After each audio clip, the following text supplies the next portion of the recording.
السلام علیکم۔ کراچی میں آج تیسرے روز بھی امریکی قونصل خانے کی جانب جانے والے تمام راستے مکمل طور پر بند ہیں۔ شہری پریشان، کون سی سڑکیں بند ہیں؟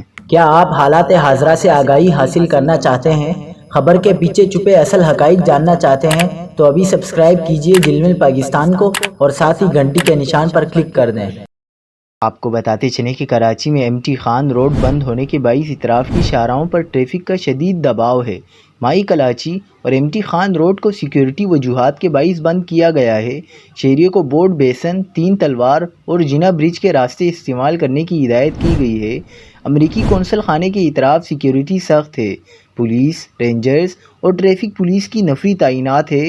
جناح برج، I چندی گڑھ روڈ، شاہین کمپلیکس کے دونوں اطراف سڑکوں پر ٹریفک جام ہے، جبکہ PIDC، پاکستان چوک، کلفٹن برج بھی شدید متاثر ہیں۔ ٹریفک پولیس کا کہنا ہے کہ ٹریفک پولیس ٹریفک روانی بحال کرنے کی کوششیں کر رہی ہے۔ ریڈیو ٹریفک سے شہریوں کو بلا ضرورت I چندی گڑھ روڈ اختیار کرنے سے منع کیا جا رہا ہے۔